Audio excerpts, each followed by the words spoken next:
One of the videos I made a little while ago is getting an awful lot of attention lately, and it was about how to build the beard for this guy, the Ghost of Sparta. Now, that was certainly not the first Spartan-style beard that broke the internet. That title belongs to this guy. King Leonidas from the movie 300 left every single guy feeling like his beard was somehow inferior. And it left me wondering, which one's better? Which one is the real Spartan beard?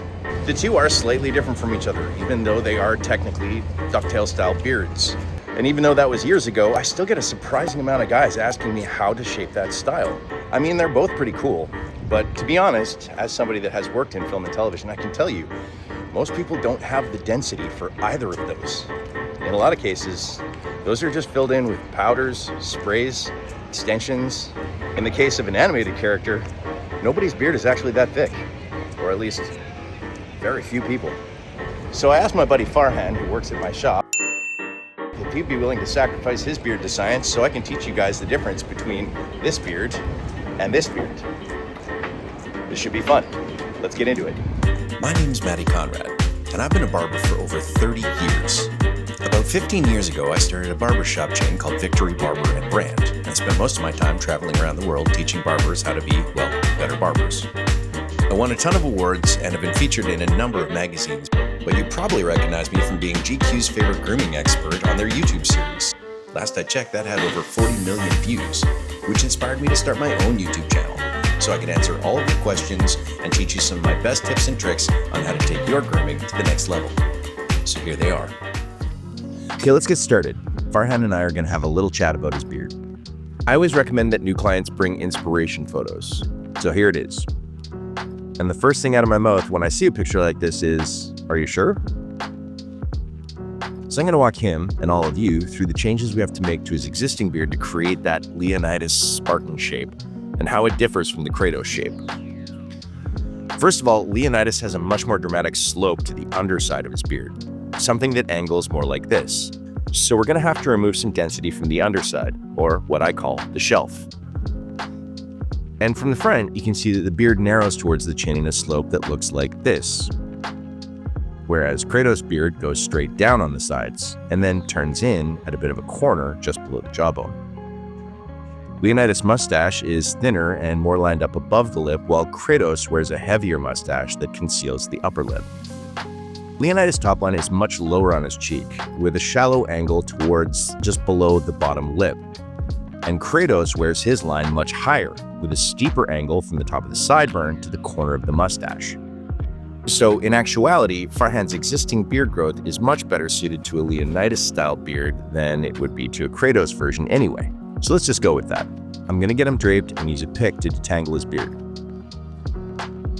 A pick is the best tool for getting the tangles out without pulling out any beard hair.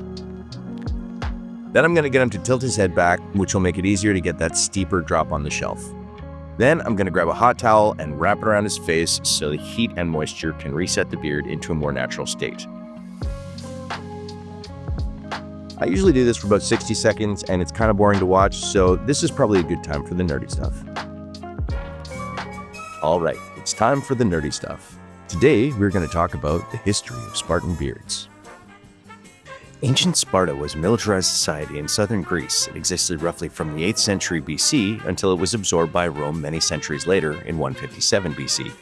Spartan life revolved around discipline, strength, and preparations for war. Spartan boys entered into the agoge, a brutal military training program, around the age of 7, when they were raised to become soldiers first and pretty much everything else second. Everything in Spartan culture was about strength, order, and control, even their facial hair. Ancient sources mention warriors grooming their hair and beards before battle. To them, discipline wasn't just physical, it was visual. A controlled beard meant a controlled man.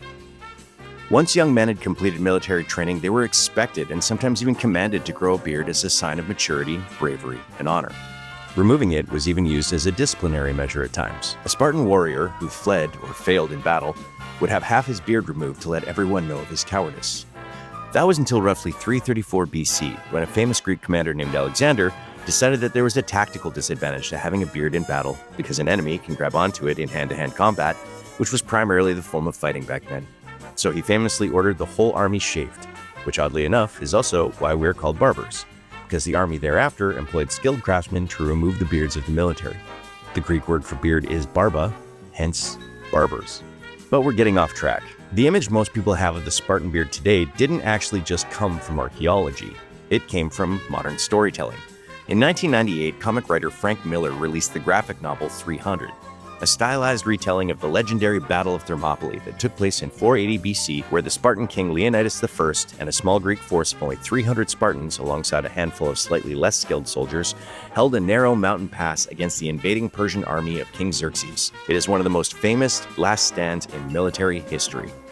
Miller's graphic novel leaned heavily into mythic imagery, massive physiques, bronze helmets, and sharp-looking beards that look like they were carved out of stone, which, funnily enough, is one of the places where the inspiration came from. When director Zack Snyder adapted the story into the 2006 film 300 starring Gerard Butler, his design team leaned directly into those shapes. His inspiration was drawn from ancient statues and Spartan textiles that depict the brave men of Sparta with sharp, angular beards and a soft point and steep downslope, or what we now often refer to as a ducktail beard. As always, there is a challenge bringing something illustrated or animated into the real world. But when one studies the Spartan values, it would indicate that they were well-groomed, and above all, the shape had to be contained within the famed Spartan helmet for tactical reasons. Fast forward a couple thousand years, and that visual language pops up again in a very unlikely place: video games. In the original God of War, Spartan warrior Kratos had a small pointed beard, which does not necessarily fall in line with any of the Greek archaeological evidence regarding ancient Sparta. However, it may make sense in a later Greek period post-Alexander the Great. When the series rebooted in 2018, Kratos had changed. He had grown a thicker, longer, heavier beard. While this does fall in line with more Spartan ideals, the length and volume of the beard speaks more to the Norse influence of the video games. So neither of these beards is traditionally Spartan. So when deciding which one is better, one could argue that the Leonidas beard from 300 is probably the more traditional Spartan beard, while the later Kratos beard from God of War Ragnarok is by far the most impressive. But we'll let you decide. Let's get back to it. Okay, now that the hot towel has had a chance to do its thing, it's time to finish getting his beard prepped for trimming. I'm gonna grab my Denman brush and my blow dryer and start to blow dry the beard by splitting it down the middle and applying a small amount of tension to either side. This helps me get out any of the tangles in the middle part of the beard under the chin. Then I aim the airflow straight down with the brush underneath the hair, and I shape the beard at the chin. I use the airflow and the brush downward to get the hair looking a bit more uniform.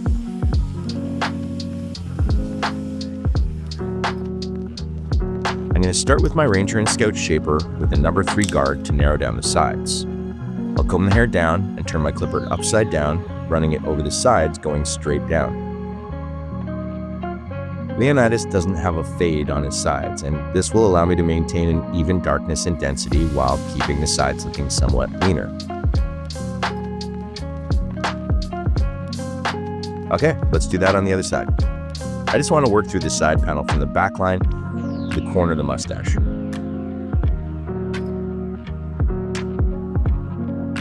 It's important to work straight down. Do not curve in at the jawline. This is going to help preserve a more square shape. You can see here that Leonidas has a very steep downslope on the base of his beard, which is this part. It starts at the jawbone and is much steeper than Kratos, who has a slight downslope, but his starts below the jawbone. So if we want to create a steeper slope for Farhan, we're going to need to change the shape of his base from this to something that looks more like this. So I'm going to take my shaper, inverted without a guard, and angle the blade to match the slope that I want. Starting from the side, I'm going to carve a panel that slopes from the jawbone towards the length at the front of the beard, underneath his chin, just working panel to panel.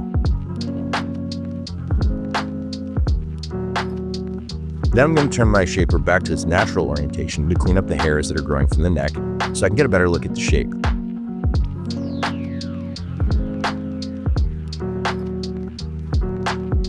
I'm just going to refine that a bit more before moving on to the other side.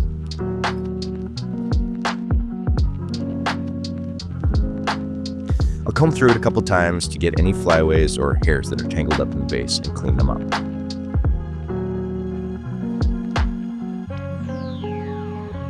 Now it's time for the other side. I want to make sure I match the slope on both sides from the jawbone to the length of the front.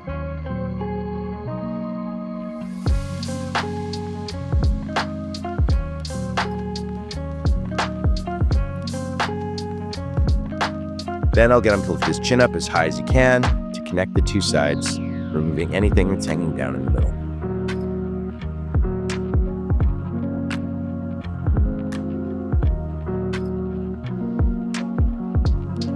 This will get refined a bit in the next step, but you can see that this steep slope shape is starting to form. Now it's time to grab the Ranger and Scout outliner to do the outlines. You can see that Leonidas' top line is much lower. In the front, it's just below his bottom lip. Farhan's top line is a little higher than that, so I'm going to use the outliner to lower it down to around here. I'll turn it upside down and angle it to the shape that I want to make and push down into the beard.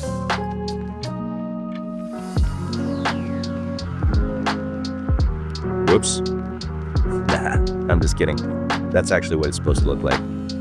Now I'm going to stretch the jaw and push down here to connect the front part of the top line to the sideburn. Once that's done, I'm going to start refining the rest of the outline on this side by cleaning up the back line, clean up any flyaways,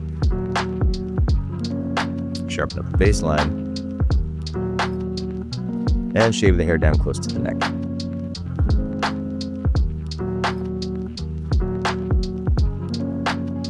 All right, now you can see how much that really changes the shape. I'm just gonna match it up on the other side, and I'll give you a few points on the geometry.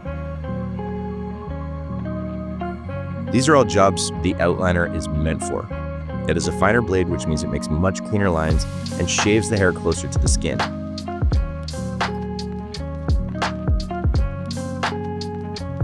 If you wonder where these lines should be on your face, here's a simple breakdown of the geometry. From the bottom of the lip to the bottom of the ear gives you the front part of the top line. From the front of the sideburn to the front tip of the beard will give you the back part of the top line.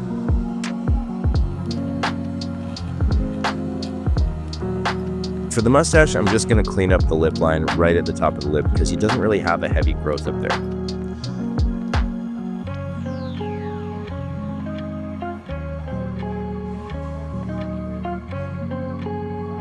Then I'm going to grab my Ranger and Scout shaver to clean up any stubble and make this thing really pop.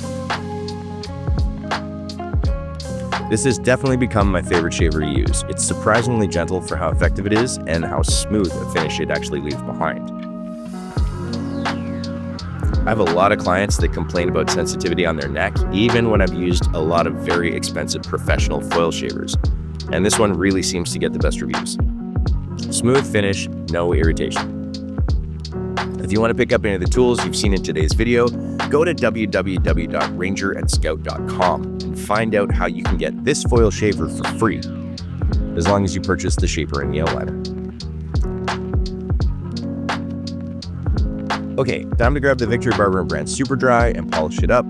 Just gonna take a small amount in my palms and rub them together, and apply a light coating to the outside of the beard to control the flyaways.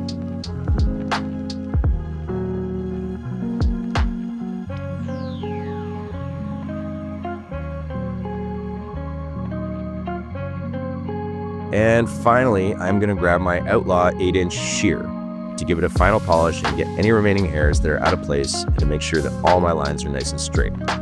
I actually finish most of my beard trims with scissors, and for those of you asking, there are instances where I would prefer to use scissors over machines. So drop a comment if you guys want to see me do an entire beard trim using just scissors and a razor. And for any barbers watching, these shears are an absolute must for beard trimming. And as far as professional hair scissors go, they're super affordable. I'll leave the link in the description if you want to check them out. All right, now that we're all cleaned up, time to see how we did. Honestly, not bad. I mean, it's gonna look different on everybody, but pretty close. All right, let's wake up Sleeping Beauty here and see how he likes it.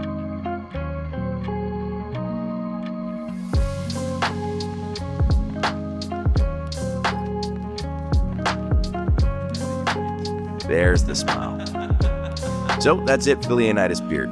If you want to check out a tutorial for the Kratos beard, I already have 2 different ones that I'll leave links to in the description.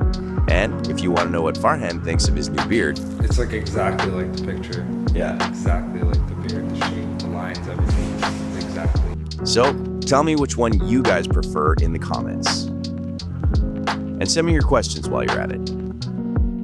Don't forget to click link and subscribe. And until next time, good luck and good grooming.